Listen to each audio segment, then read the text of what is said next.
Okay, hi everyone. It is 3 o'clock on Friday. That means it's time for Flirty Friday. I'm Susanna, the date maven, and thanks for joining us this week.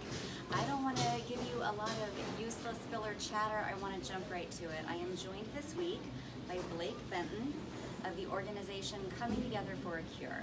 And if you've watched Flirty Friday in the past, you know that I typically partner with a Wichita-based business owner to try to feature their business, talk about how we are like-minded in our brands, encourage my viewers to maybe check them out, possibly consider a date spot or something like that. This week the tactic is just a little bit different, and here's where I'm going with this. First of all, thank you, Blake, for being here. Glad to be here. Appreciate it.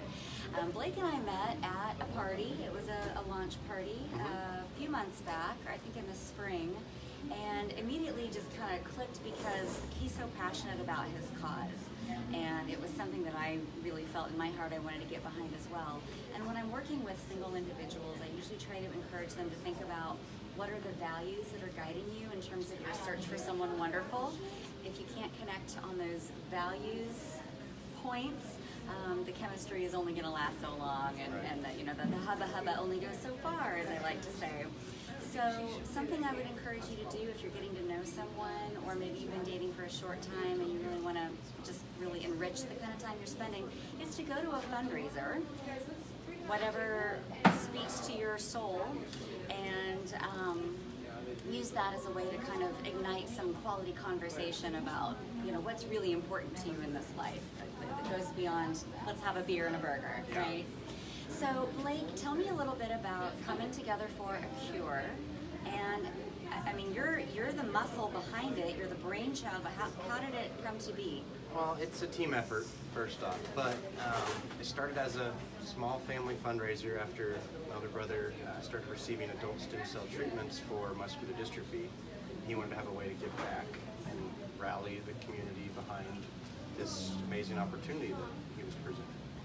So it's grown from there. Okay, and he's had good success with those stem cell treatments? They have absolutely allowed him to fight back against his disease for the first time ever. So it's a very exciting thing that we want to tell more people about. Yeah, so from our conversation, I gathered that it really had the power to improve his quality of life.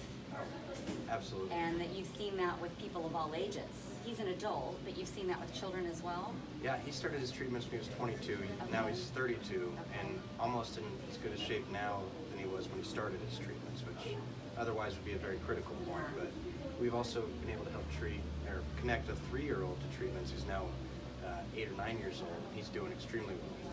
So the disease is not progressing the way it would for him normally, is what I think I'm hearing you say. As long as the stem cells are continuing. As long as he continues. And so what I also understand from having someone in my life who received stem cell treatments for pain was that sometimes it takes multiple treatments. In your brother's case, it will take treatments for the duration of his life.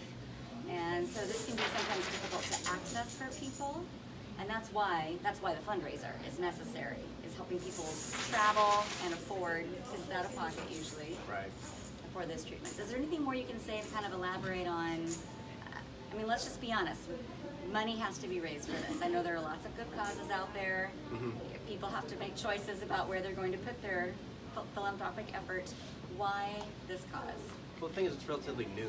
There's no other large organization that specifically helps people with incurable diseases or a pain condition that there's not a treatment for. And so we're trying to raise awareness and support so others with diseases and conditions like my brother can have the same opportunities to receive treatments. And that's what makes these events so important and fun, that we don't just want them to be a one-time thing, but we need to continue to grow them so more people can have the same opportunity. So this will be the first year. One of the things that I noticed, you've got some special talent, some special entertainment coming. Can you tell people about that? So country music artist Rodney Atkins, he'll be our headliner. He's a Nashville artist. He had 6 #1 hits back a few years ago, and it'll provide for a fun family atmosphere, but at the same time, I mean, have a few beers and kick back and relax out in the country. And I love that, because so often when you go to a fundraiser, it's a very fancy event, people are dressing up, it's cocktail apparel, or maybe even tuxes and gowns. This is casual. casual. Like I can wear my sundress and my boots, right? Yeah, you can be as casual as you want, or you can try to dress up, but Okay. because there will still be there'll be a silent auction and a raffle, but at the same time we'll have food trucks and a Okay. beer garden versus fancy hors d'oeuvres and things of that nature. But I'm not sure we've said when the date, time, and location, so let's throw that out there. And by the way, if you're watching and you have questions, be sure to drop those questions in the comments. We'll try to get them answered here. So where is it and when? So it's at 73rd and Ridge, so roughly 10 minutes north of Newmarket Square, out west. And it starts at 6 o'clock on September 22nd. It's a Saturday, and really nothing else happening in town. So it's the best thing to do to go out and have a good time while supporting a good cause. Where can people get tickets? They can go to wheatstatetickets.com, or they can learn more about our cause and find tickets at comingtogetherforacure.org. Okay, comingtogetherforacure.org, and we'll try to put that in the comments as well and add that link so that people can just click and make it really easy. Anything else you want people to know about this event or about the cause before I share some tips for socializing?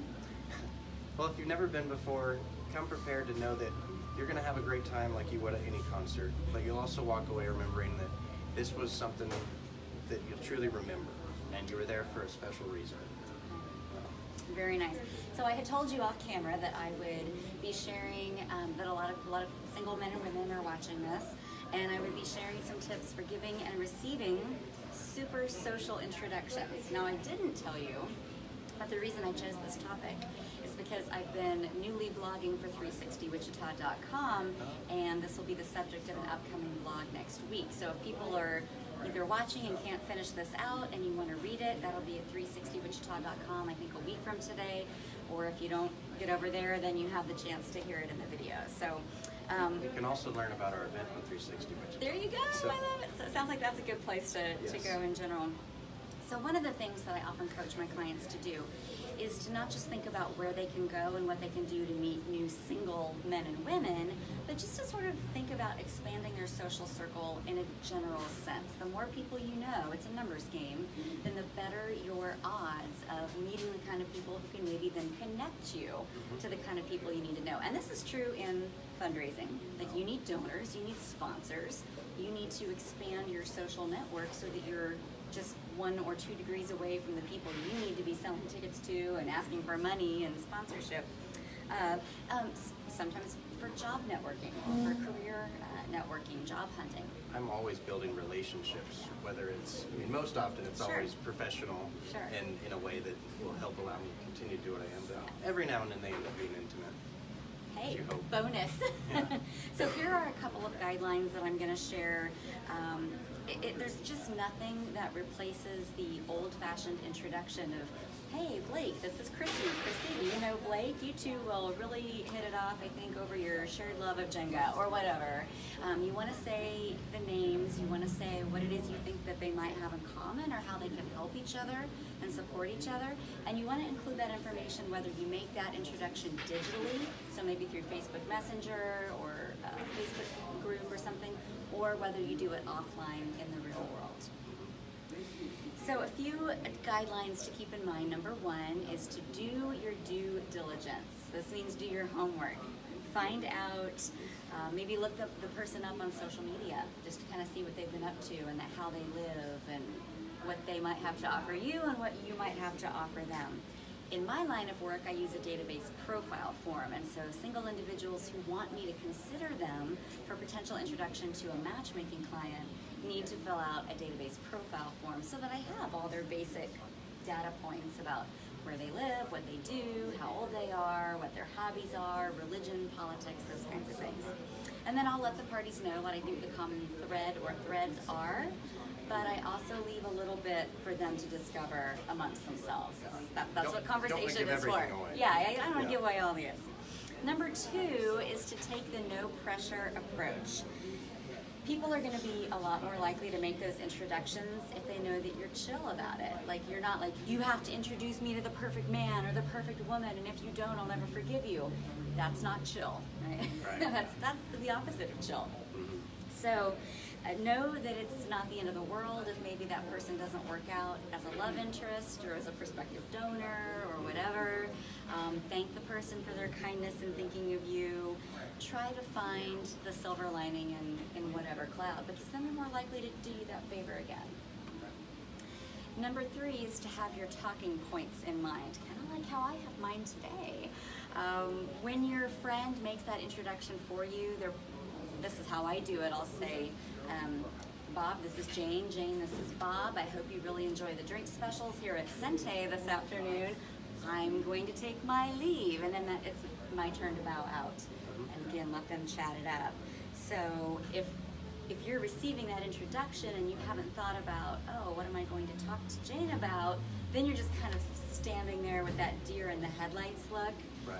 and going, oh, so, yeah, there's a lot of hemming and hawing, and that's not fun, usually.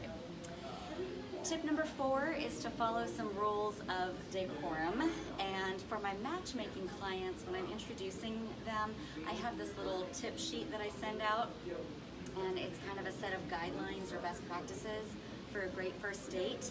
And I'm sort of setting up expectations that the ladies behave like ladies and the gentlemen behave like gentlemen. It sounds very old-fashioned, perhaps, but I do find that it helps people to avoid confusion about appropriate behavior and who pays for what, and what's appropriate things to talk about, touching, all that kind of stuff, because that can all get very sticky, in modern dating. What are your thoughts on that? Well, the first thing I think of is splitting the check. Okay. All traditional, and still how I would, and still am always would prefer, would be to the guy. That's the norm. Yeah. They should do it. But nowadays, girls often want to be able to Sometimes not they be insist. taken care of. Yeah. Sometimes And they so want to show it's- that independence. You So, can learn a lot from someone in that first yes. interaction as well, like that. I was actually just talking with a gal yesterday about it's okay if you're interested to let him pick up the check Yeah. and send off that we're just friends vibe by being like, nope, we're splitting this down the middle, Yeah. or separate checks. So good to know. So yeah, that actually. I always kind of encourage people to err on the side of etiquette, like your grandmother's etiquette, your grandfather's etiquette, if you're not sure how to behave. Because trust me, you can always spice things up later. You can always accelerate and turn the heat up later. But for that first date, keep it ladylike and gentlemanly. The 5th tip is to follow up. And so this is maybe you're the one who made the introduction, so you might call or email or text, hey, how did that coffee meeting go the other day? Or whatever became of the date. Did you guys hit it off, or should I keep my eyes and ears open for someone else? The follow-up is really pretty key, and like if you've ever done sales or business development, follow-up is king. That's everything. So, ask, are you getting a business deal together? Is there, are your kids getting together to play? Like whatever. How else can you help? Yeah, how else can I help? And maybe there's nothing, but you want to follow up and know. And if the event or the meet was a complete disaster, you want to know that as well. I would be completely uninclined to introduce someone else if I found out they behaved really badly in a situation, because that reflects on me. Absolutely. That impacts my brand, right? So you're on notice. And the 6th tip is to show gratitude. So when someone does make that connection for you, make sure to say thank you. And I know that sounds really obvious, but it doesn't happen as much as you would think. Not as much, but Yeah. it's easy to forget that sometimes. But Right, you just need take to it for always- granted. Yeah. I mean, I'm a professional matchmaker, so when people pay my fee, they don't have to necessarily call me and be like, oh, thank you, thank you, thank you. But if it's just something I'm doing to maybe connect to business people, or, oh, you need a speaker for your event, I know someone, whatever it is. And I think part of the reason we don't always follow up with the thank yous is we live such information cluttered lives. So fast onto the next. Fast paced, yeah. We're just on to the next project, on to the next focus. We have so much coming at us that we have to attend to.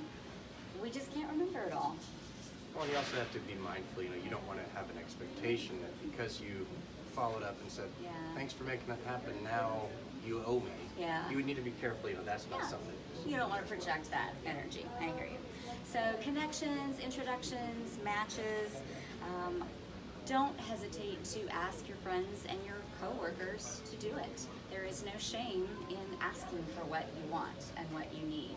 And sometimes people will come right out and say, how can I help you? Sometimes they won't. And you can say, hey, is there any chance you'd be willing to help me with this thing, which I bet you have to do all the time?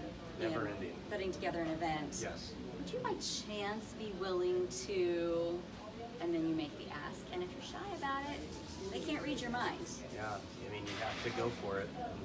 Be prepared to be shut down, but at the same time, you never know. Sometimes people really want to say yes more often than you think they do. I have this saying within my tribe, Blake, it's love favors the brave. I think most everything favors the brave. That's very true. I know sometimes it's hard. So yes, I've been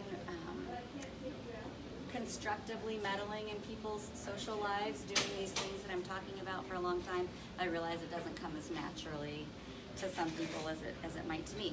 So that's what we have in mind today. I can't tell you what we're going to talk about next week because I haven't thought about it yet. I do think that next week we are meeting with Mobile Cartoons, so I think that'll be exciting to talk about why it's so important to keep your card tip-top for dating. People judge your card, you know that? Like the interior. How clean is it? Clean, dirty, stained, whatever, dusty. So let me know if you have questions that you want me to address, be they social questions, dating and relationship questions. You can address those to me, Susanna@thedatemaven.com. Email is the best way to do that. If you have questions, Blake, or do you have an email you'd be willing to share if they have event questions? Yeah, it's blake@ctfac.net, just coming together for cure.net. Okay, the initials of that. So yeah, let us know if you have any burning questions, and thanks again so much for joining us on this Flirty Friday. We'll see you next week. Mwah.